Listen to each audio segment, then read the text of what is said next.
Now you might think that's not something big. Exploding palms on death explosion applies exploding palm. But it is a big deal to one build. You're like, what's exploding? What's that? What's exploding palm? I'll show you. This is exploding palm. You hit an enemy with it, and then they take 1,200 weapon damage over 9 seconds. So it's like they get hit like once again per second for 10 seconds or 9 seconds or whatever. And if the enemy dies while this is active, they explode and deal a whole lot of damage to everything around them. So what the Gangdo gear does is you hit something and then you kill it, it explodes, and everything hit by the explosion will also get exploding palm applied to them. And if they die, then everything that's around them will also get the exploding palm effect applied to them. So you're basically just going to be covering the entire screen with enemies that have exploding palm on them. So you turn every enemy on the screen into a walking bomb. Like, this is cool. This is cool legendary design. Where, like, you take a skill and you have an item that just straight up changes how the skill works. It's like, this skill does something different now. And the wording is very straightforward, right? It just says, exploding palms explosion applies exploding palm. But just adding that rule to the skill completely changes, like 100%, how the skill works in practice and what it does. I like that. I like that sort of legendary design. What I don't like is the design that they did, and this is pure power creep, for like their legendary sets, to sort of make people want to go for the legendary sets, where I showed you that in like the first episode where we did the challenge rift, and it was like a Crusader using the Roland set, where it's like the 2 set bonus, or like the 2-piece bonus, just said the damage of this skill is increased by 13,000%. That's fucking lame. That's not good design. That is just, yep, now it's mandatory to use this skill because we increased the damage. Big number. We gave this skill big number. Now this skill does 13,000% more damage than it did before. But nothing has changed, like, regarding how the skill functions. It still functions the exact same way that it did before. It's just that it does bigger number. Another Gangdo gear, that's dumb. And then you're like, oh good, then I can fight at a higher difficulty, so that my enemies have more health, so that they also have bigger number. So now I get to see a bigger number on the screen. But everything else is exactly the same. Nothing has changed about how the game plays because I found this item. I don't like it. I don't like designing around big number.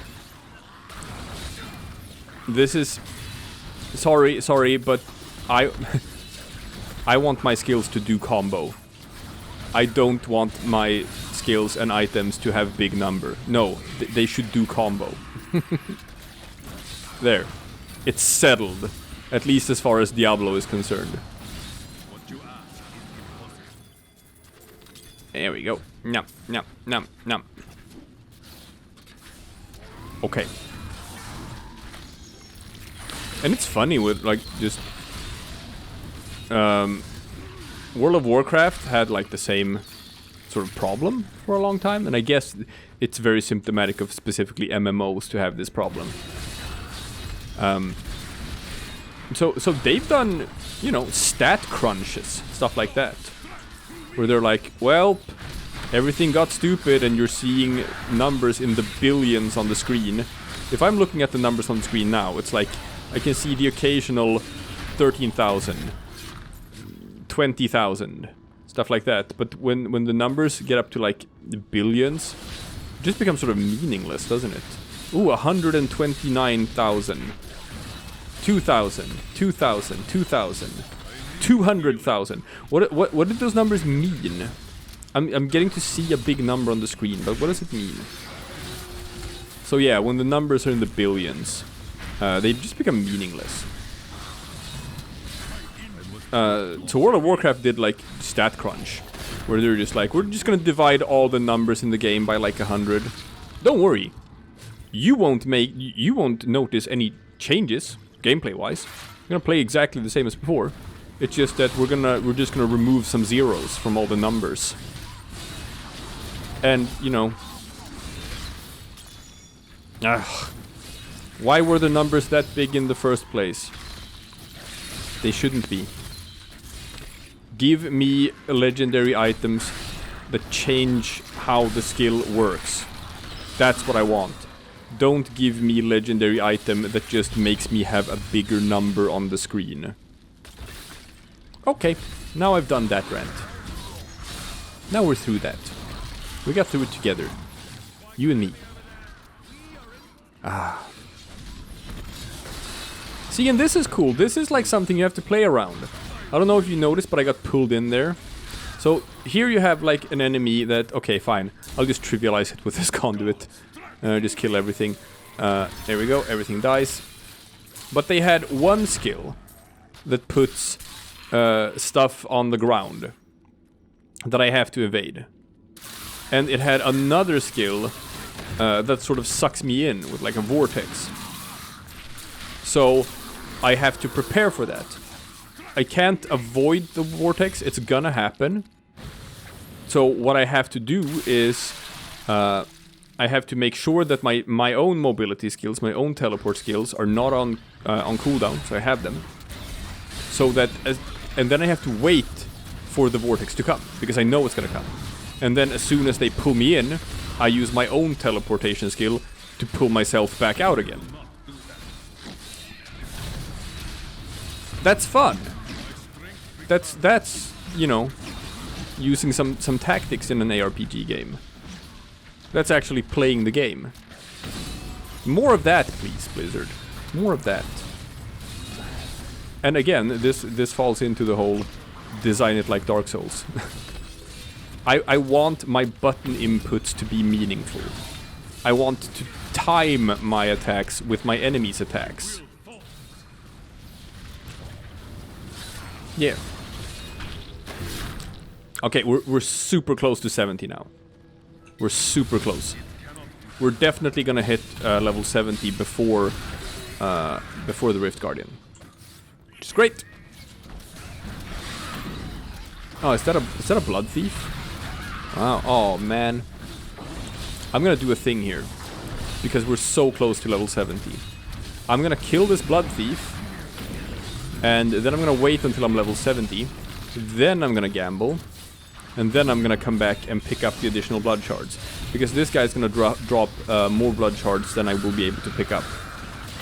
But it's such a waste to gamble when you're level 69 and very close to level 70. A huge waste. Let's see. Let's see, how many can I pick up? Yeah, not all of them, obviously. So we have like 200 blood shards that are just lying on the ground there. And we have to remember that, so that we don't accidentally sort of close this rift without picking those up. That's super important. Comment section, remind me. Remind me to go and pick up those blood shards as soon as I hit level 70. It's very important. If you don't remind me, and I forget, that's on you. That's gonna be on you, comment section. That's not on me. Alright. Even closer. We are seconds away. from level 70. Seconds away. Come on.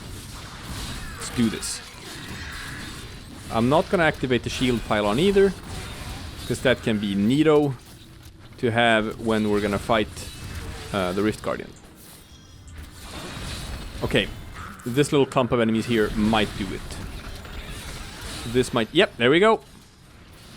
Level 70. We did it. Boom. I will not do that. Now we're gonna go back here.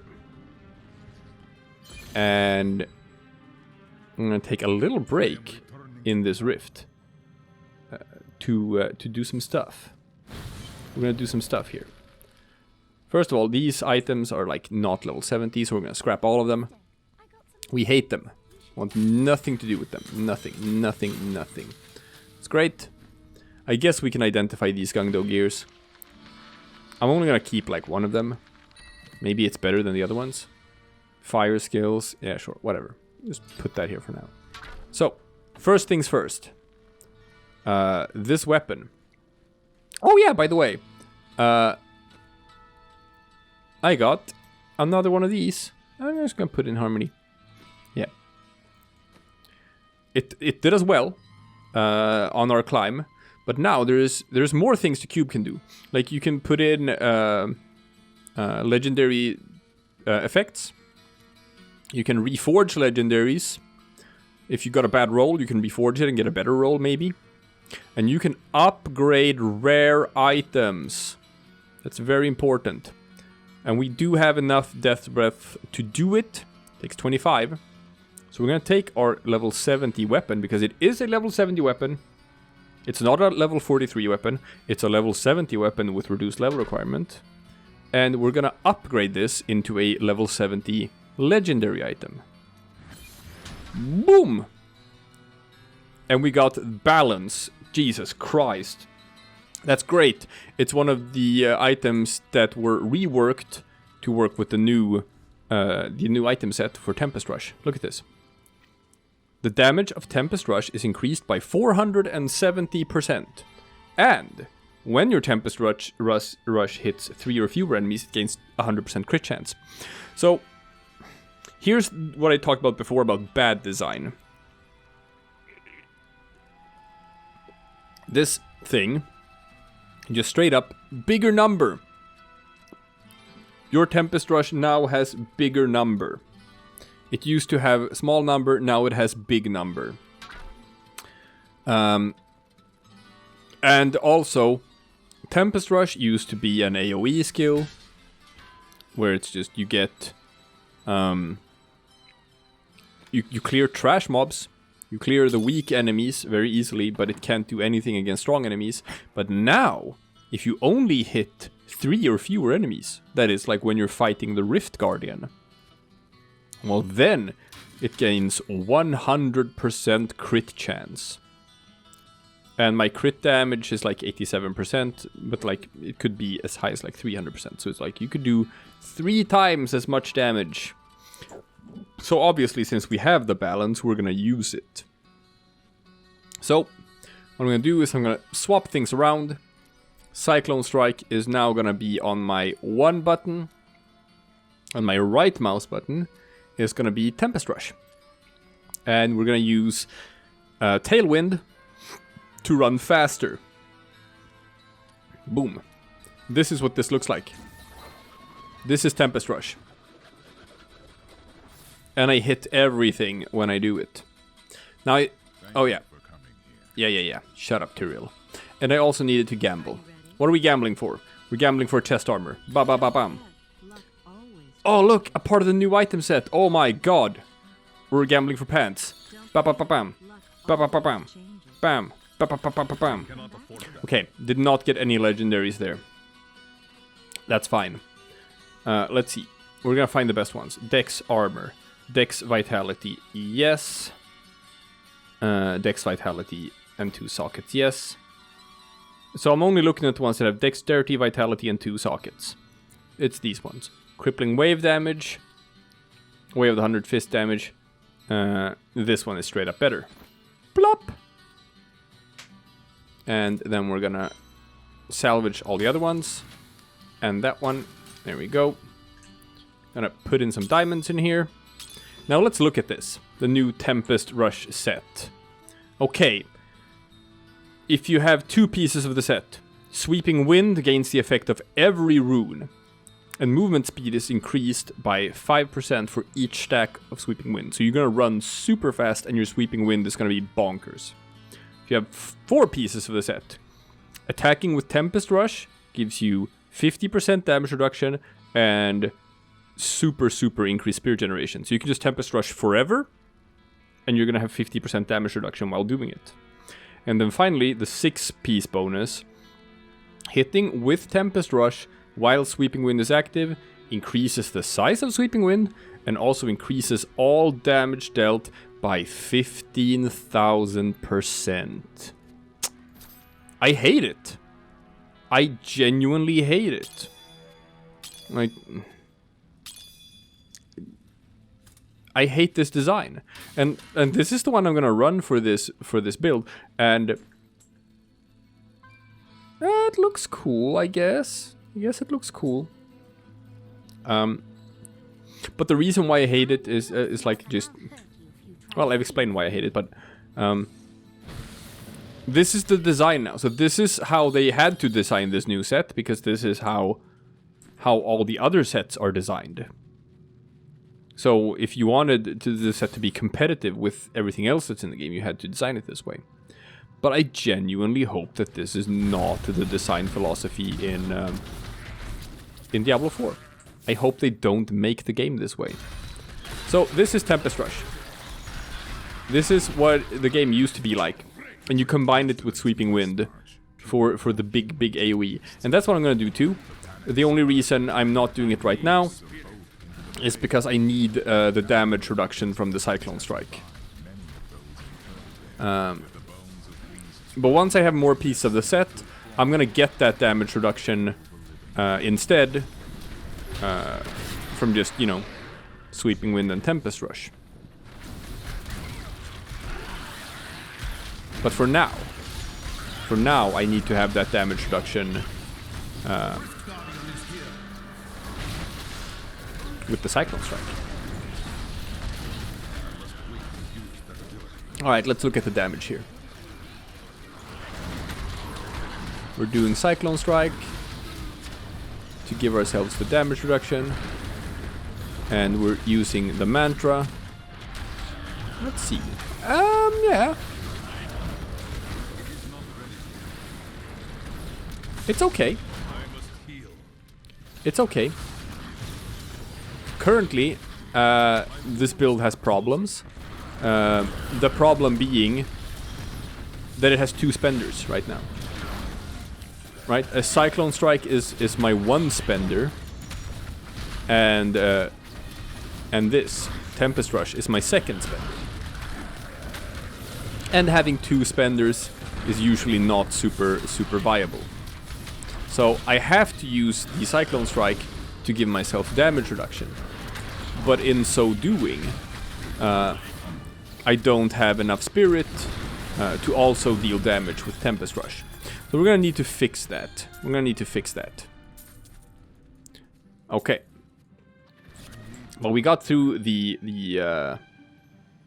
level 70 rift right here. Let's see. No, that's not very good. And what's my Death's Breath count? 24. I needed to have 25 in order to upgrade another rare item. We'll get there, don't you worry about it. So now, since I am rank 70, or level 70, I don't get normal level ups anymore. What I do get is Paragon levels. See there, that number under there? 3. So I got Paragon level 3. So I am still getting level ups. But I'm still level 70 and my enemies are still always going to be level 70. So I'm going to get stronger, but they're not. Unless I just increase the difficulty.